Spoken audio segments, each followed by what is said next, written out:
Hello. I am maybe a little bit late. I was just leaving a meeting.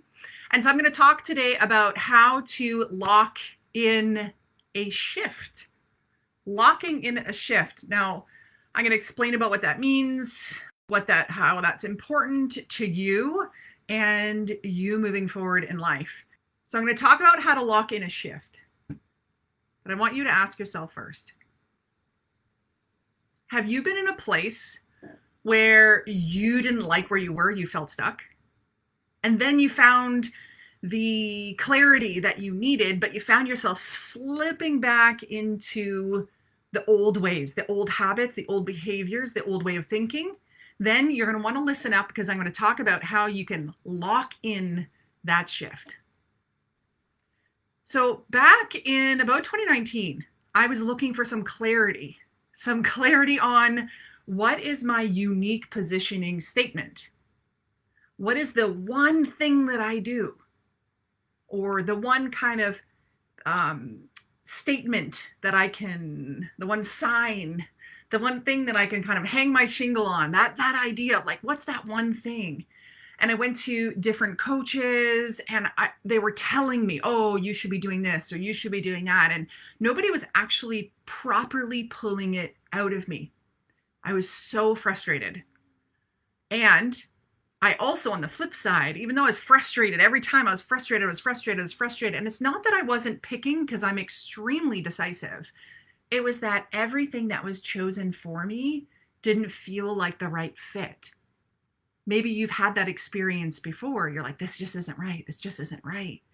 And you know it. And we could be thinking about that, like even around, like, let's see, in high school, around a dress, a prom dress or something. You try them on. You're like, it's nice, but I'm not having that feeling. And if you've ever watched those Say Yes to the Dress shows and you see the moment that the bride puts on that dress and she says, this is the one, and she has that emotional response or that really pumped up, excited response.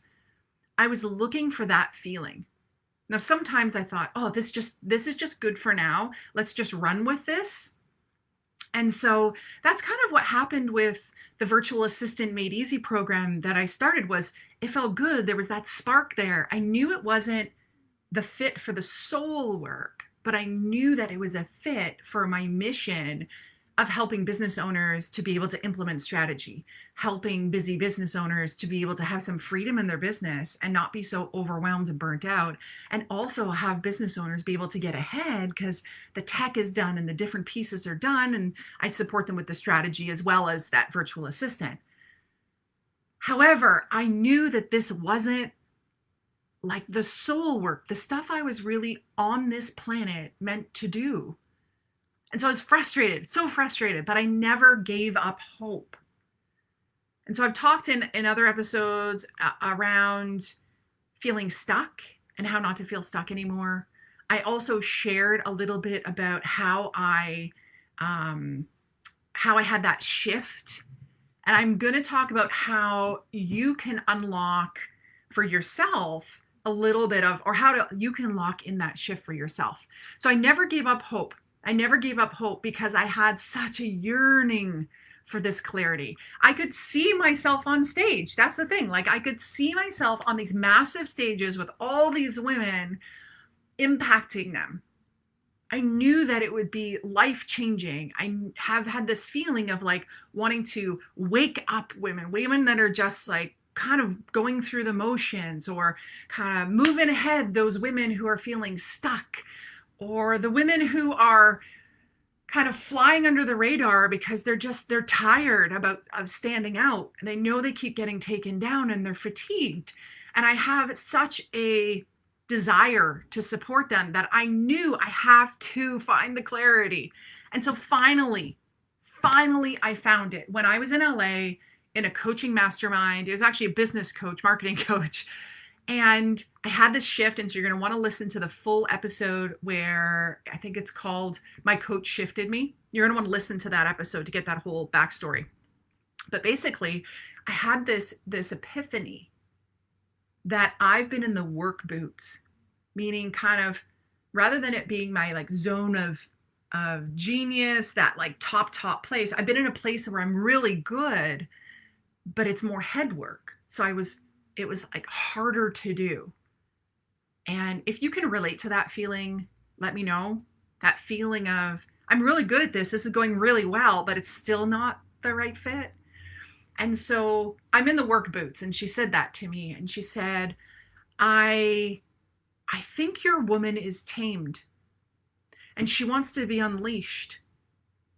And I was like, yes, yes. And that for me was like this inner knowing that, oh, we're on the right path here. This is it. This is the piece. And previous in the year, and I've said this in different places, podcast, blog, and such, that I heard our national president of CAPS, Canadian Association of Professional Speakers, say, speakers should only speak if they're going to persuade or provoke. And that word provoke got me really excited. And I was like, okay, I'm really excited about this provoke, but what am I provoking? What's my thing? What's the thing I'm provoking? And when she said that your woman is tamed, I was like, yes. And we just like want to bust out. And she said, and I think maybe you're tamed too. And I was like, yes, because I'm in this work boots place and I want to be in like the sparkly shoes. Huh. Do you feel the difference between the two? I want to go from work boots to sparkly shoes. Maybe you also have been in a specific place and you want to shift to another place. Maybe you've had a negative perspective and you want to go into a more positive perspective. So I was kind of wrapping up my little session. That epiphany for me was like gold. I was like, I could be just done the weekend. It was a 2-day mastermind. I could just be done here. But she said, okay, I think we're good for today from day one. And she had to coach someone else.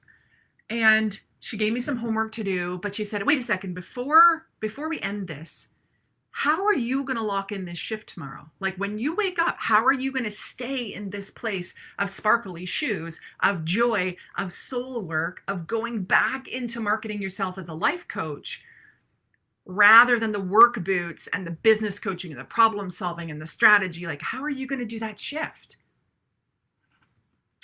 So I'm going to share the fun story that comes from this.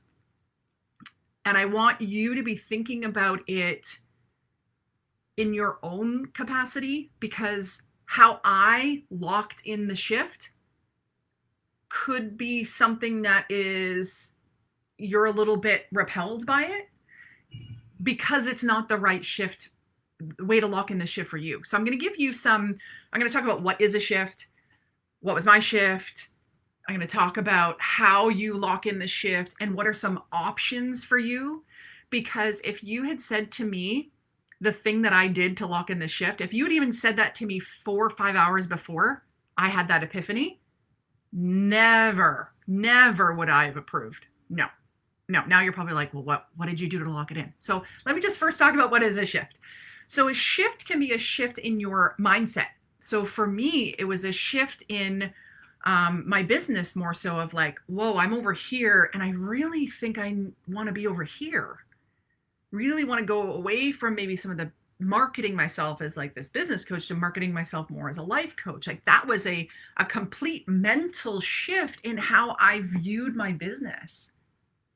I've been doing life coaching like since the beginning. It's like 13 years ago. I've still been doing the life coaching, but when I go to events, I speak more about coaching small business owners and virtual assistant services. And so it's a change. And I've been holding back on what am I doing my new humorous keynote on? It's not about VA services. It's not about business strategy. Like, what is it? And so the shift for me was mental in how I viewed my business and my services. Maybe for you, a shift is coming from a limiting belief into a new paradigm for yourself. So limiting belief, like, oh, no one's going to buy for me. I can't sell that. I'm not confident enough. I'm too old to do that. Shifting it to, there are people that are going to love this. And I do have the right qualifications to offer this. And I am pretty amazing. And I'm going to be able to do this. So it might be a paradigm shift from a limiting belief to a different way of thinking, a new paradigm. So that's another way a shift can happen. A shift can also happen a little bit just in your perspective of a situation. Now, you might think, well, that's a limiting belief. Well, no, your perspective of something, it could be one perspective that's still a positive perspective, but when you shift it to a different perspective, it allows more to happen. So you could think here, my perspective could be that of my business is I'm a business coach and I offer these things. That could be my perspective. And then a new perspective could be, well, I'm originally a life coach. And so I can offer all kinds of services, right? So a perspective shift might also be about a situation. So you might be thinking about in your life, the perspective might be, I don't have many options, maybe because I've got kids at home. I don't have many options because I have kids at home. On the flip side, a new perspective you could hold about that situation is, it's amazing that I get to be home with my kids. And I also have the freedom to choose to do what I want. So it's just a different way of looking. It's like you put on a new set of glasses, a new way of looking at something, so that you are able to then have like the blinders off and things be opened up. And so anytime I do perspective work with my clients, we look at the situation. How are they viewing this topic? What's their perspective of this topic? Then we try on another perspective. What's the perspective of that topic towards that topic? Then another one and another one. And we talk about what are the joys of this perspective? What are the costs of this perspective? How does it feel? And then after trying them all on again, we decide on what is the right perspective to hold. Now, when you make that shift, it might feel like, oh, as we go this way, there's even better perspectives, but that one is so unbelievable that I can't take that one on. But this one feels more comfortable. So it could be you maybe dislike someone and you're like over here going, I hate them. I'll never be friends with them. That's maybe how it is. And over here is we're best friends again. And that's just too far off. So maybe in the middle is I can be cordial to them and maybe I'll add them to my prayers every day, right? Or when I see them, I'll say hi. That's about it. And so the different perspectives, you can grab onto a new one. And it's just like changing your clothes, like what perspective I'm going to have today.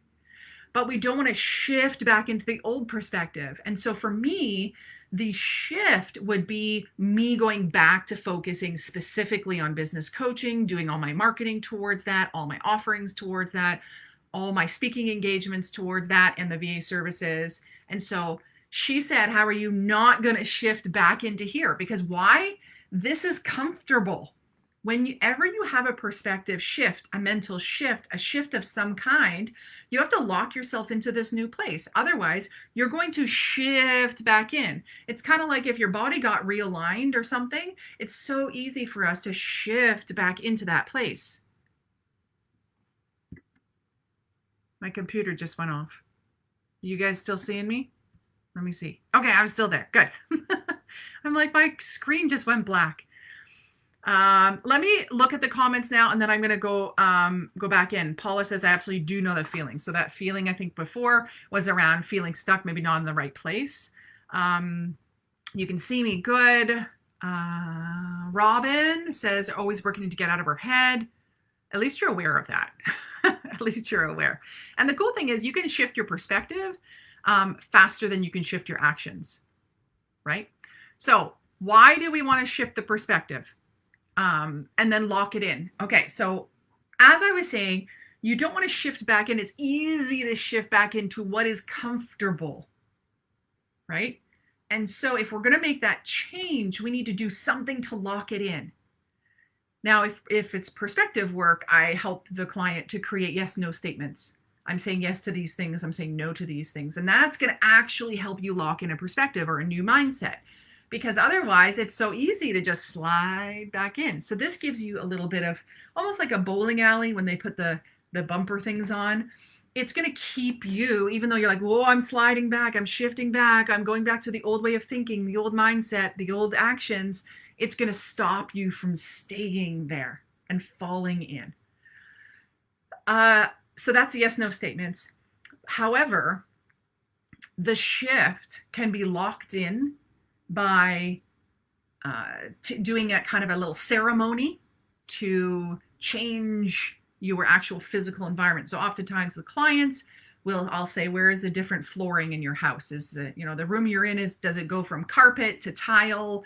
Can we jump over like a threshold, right? Jump into this new place. And if we can jump into this new place, then there's that physical event that happens and the physical reminder that you have been changed. It's kind of like Joseph Campbell's model of the hero is the hero goes into the belly of the whale, right? They hear the call. They say, yes, I'm going to go into this shift or into this battle, into this journey to have the shift. They have encounters, battles along the way, and then they come out, they emerge. And so we need that place of change. That's why for a lot of major events in life, we have a wedding ceremony, right? With people watching to really commemorate that. From people I've talked to that did like a courthouse thing, they said it just didn't feel as much like you were married. I know for me, I graduated university. However, I didn't go to the actual graduation because I was traveling Europe. I decided to stay after my rugby team was in Barcelona together to do a tour. I decided to stay on and travel Europe. I was already there, right? So I missed my commencement, which meant that I felt a little bit like, did it happen? I don't know if it happened. It did happen. Like, where's my certificate? The moment was not marked. Okay, so let's keep going. You're probably wondering, Diane, like, what did you do to lock in this shift? And the funny thing is, the thing I was going to grab is not in here now. So I need to get it. But let me tell you how I answered it, and then I will go and get the item or items, I guess you could say. Okay, so it can be a perspective shift that you do. It could be yes, no statements. It could be a ceremony, ritual, the stepping over of a threshold. It could also be the purchasing of something. And so my coach said to me, if we go back to that moment, my coach said to me, how are you going to lock in this shift? And the next day was actually my birthday, which was really cool. It was my 44th birthday. And I was like, well, I'm going to turn 44. Like, that was kind of the funny answer. But I didn't say it, which is hard for me to self-manage and not say it. So anyway, I sat there and I thought, I'm going to buy red bottom shoes. And she was like, oh, I'm not mad about that. And we were in LA. So she said, okay, so we're going to Rodeo Drive tomorrow. And I was like, yeah, we're buying the sparkly shoes. And she's like, do you know what you'd buy? I said, no, I don't have any of them. I don't know. And she goes, go in my closet. So she had them in her closet, and I grabbed a pair. I think they were like hot pink and black pair with spikes on them. And I put them on, and my energy matched the shift. So I was like, all like, boo, here I am in these great shoes. I sat back down in the chair, and I'll let you know, to be completely transparent, I was crying through this like epiphany. And she said to me, I'm glad to see you're crying because this is a scary thing. And if you weren't crying, I'd be worried about you. So just 5 minutes before, I was, like blowing my nose, cleaning myself up, because I was really having like a release, a really big cry. And so now I'm sitting super confidently in this chair with these great shoes on, these Christian Louboutin shoes, the red bottom shoes.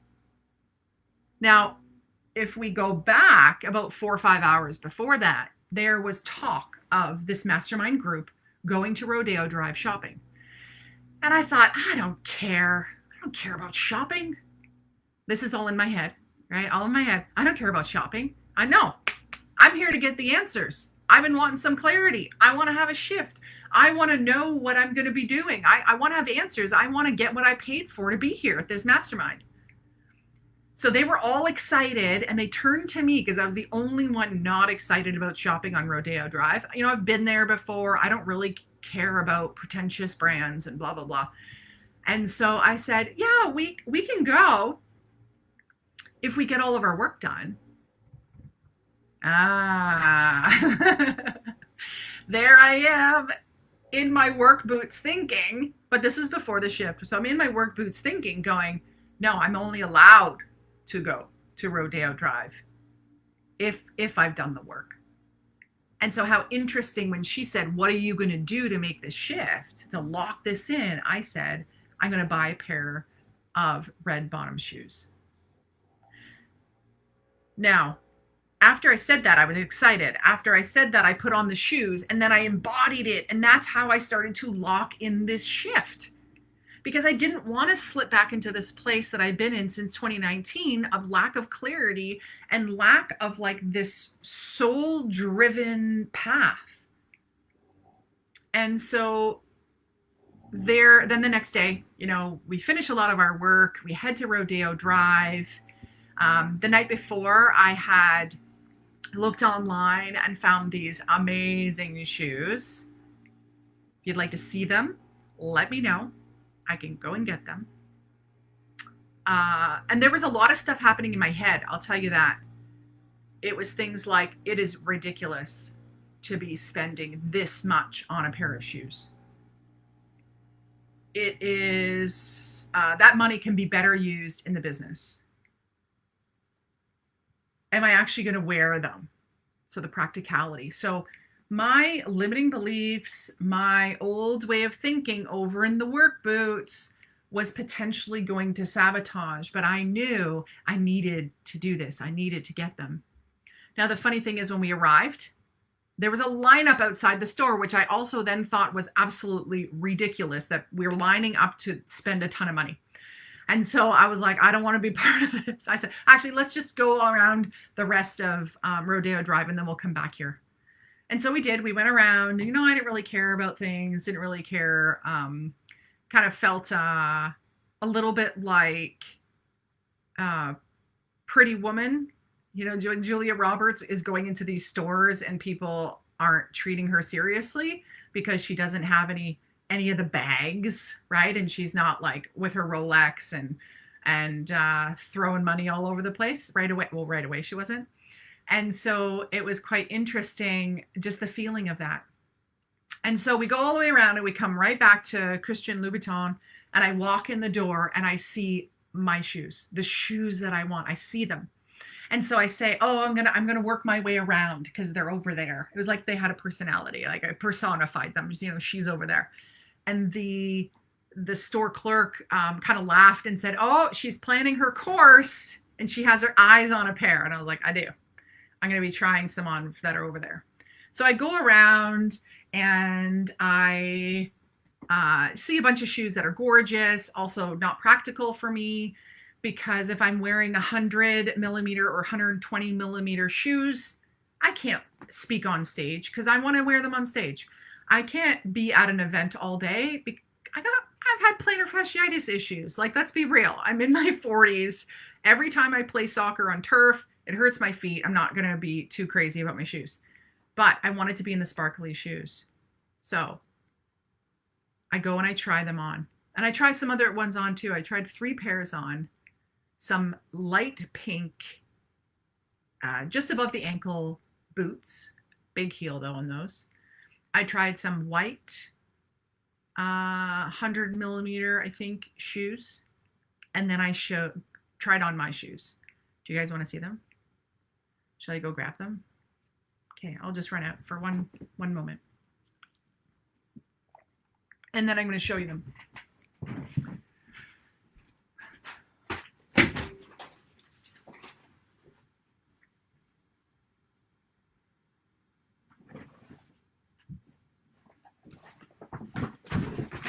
Okay, here I come. And I'm not going to try them on for you. I'm just going to get them out.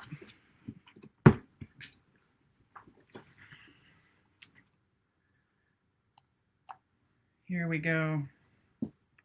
They're in their fun little bags. They sleep in their bags. Check these out. Hot pink. And this was the clincher for me. Heart-shaped Heart-shaped. Amazing. The red bottom shoes. So let's go back to locking in the shift now. So my coach said to me, when we were next time, when we were on a Zoom with a group of people, she said, "Are you wearing the shoes right now?" And I said, "Well, no, I'm inside. I'm wearing slippers." She says, "Put the shoes on. You're supposed to wear the shoes." So whether you purchase a new ring, a red blazer, a Wonder Woman costume, whatever it may be, when you put the thing on, it can help you to lock in the shift and revisit the feeling you originally had. Right? So for me, these are an investment. That's fun. The funny thing is, after I bought them, my coach said, actually, California is the worst place to buy them because we have the most sales tax. And then the practical part of me was like, yeah, I totally could have bought them at bought some shoes at an outlet and saved money. But the key thing is, when you go to lock in the shift, the locking in needs to happen very close to when the shift happened. Because otherwise we get back into the old habits, back into the limiting beliefs. The saboteurs start to awaken and go, oh my gosh, they're going to be on the right path. Like we have to yell and be loud and be obnoxious in order to keep them safe in this comfortable place. Yeah, well, you're not running from a saber-toothed tiger, right? You're not fleeing from a burning building. You're okay. You're just making a shift into what is important in your life. And so for me, it was crucial that I bought them the next day. It was also crucial that I had my little peeps with me, my coach and the other two ladies who were there. It was crucial that I had this experience at that time, that I did not leave LA, did not leave that mastermind without locking it in.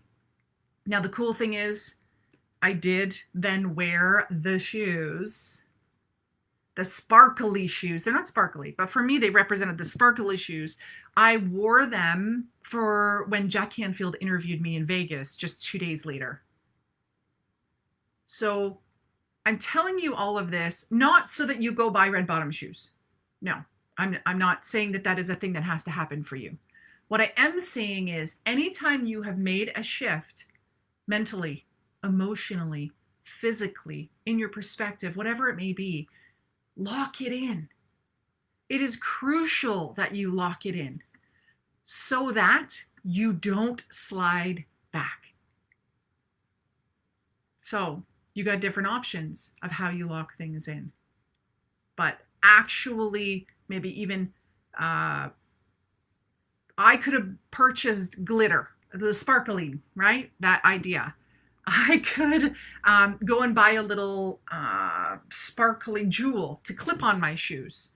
I could buy a little porcelain shoe. I could go online and find a picture of sparkly shoes and stick it up. I could go and paint it. I could have it commissioned. There are so many different things that I could have done, and you have the same options as well. So I ask you right now, think about what things in your life have you been trying to stay in, but you keep shifting out of it. Is there a new role, a new position, a new way of thinking, something that's happened in your life and you want to stay there without going back? Lock it in. If I can be of any help in doing some perspective work, going through that in order to help you get to that new perspective, to help you to get that shift happening and then lock it in, I'm so happy to be able to do that for you. Reach out, Diane@DianeRolston.com, and tell me a little bit more about what I can support you with. For those who have been here listening, those who have been here listening, I'm curious, what was your biggest takeaway? If you're watching the replay, also let me know. I will respond to you. But I'm curious, what was your biggest takeaway from this today? What I hope for you is that you step into that not bigger place for you, but that more soul-centered place, the place that really has you feeling at your utmost best. The place that is meant for you in the work that you're supposed to do in the world. So I am going to do another talk around kind of all the chaos that happened in my mind once I made the decision to buy the shoes. There's too much to unpack right now, but it was really crazy how loud the saboteurs were when I was in the shop. And I took on this a little bit of a new mindset. It has 2 swear words in it, and I don't really want to be that offensive right now. I don't think it fits. But what I realized was things kept coming up where I would, and this has got to be another talk. Things are coming up for me in my whole experience around kind of letting it be okay. You know, like settling, like I'll make it okay. I'll do less, or I'll ask for less, or whatever. And all this stuff happens. I'm going to do another talk on that, because the shift was so strong and so amazing for me that I can see for many of my clients too, the shift goes and then they freak out and they get scared and they backpedal and they backtrack, and then they're right back where they were. I've seen that so many times, and it just breaks my heart when I know it's the right thing for them. So did these cost a lot? You could think of it that way. Were these a really great investment in the direction I'm going? For sure. And I encourage you all, there is the Jack Canfield watch party that is happening next week. No, the 29th, Wednesday the 29th. RSVP for that is free, or you can give a donation, which I'm giving to a women's shelter, Nova Vita, in my hometown of Brantford, Ontario. So if you put a donation in, 100% of the money goes there. Okay. But there's free tickets to come. What we're going to do is I'm going to talk about the lead up to the interview. I'm going to talk about how I cried a couple hours before the interview. I'm going to share a little bit about how these shoes came into play and really helped with the interview. And then we're going to watch the interview. I've not shared this anywhere yet.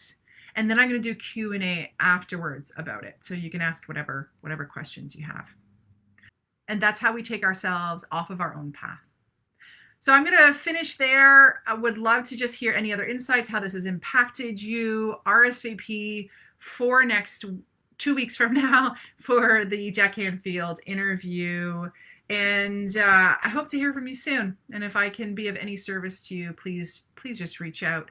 And obviously, hey, if I'm in the land of sparkly shoes now, and I've locked this in, just know that while you may not be seeing outwardly the shift online, know that inwardly and behind the scenes, this stuff is happening. I already talked to you about the change is coming. I talked about the shift. I told you that I'm loving this word provoke. I'm also telling you about this humorous keynote that I'm developing. So just stay tuned for all of that excitement.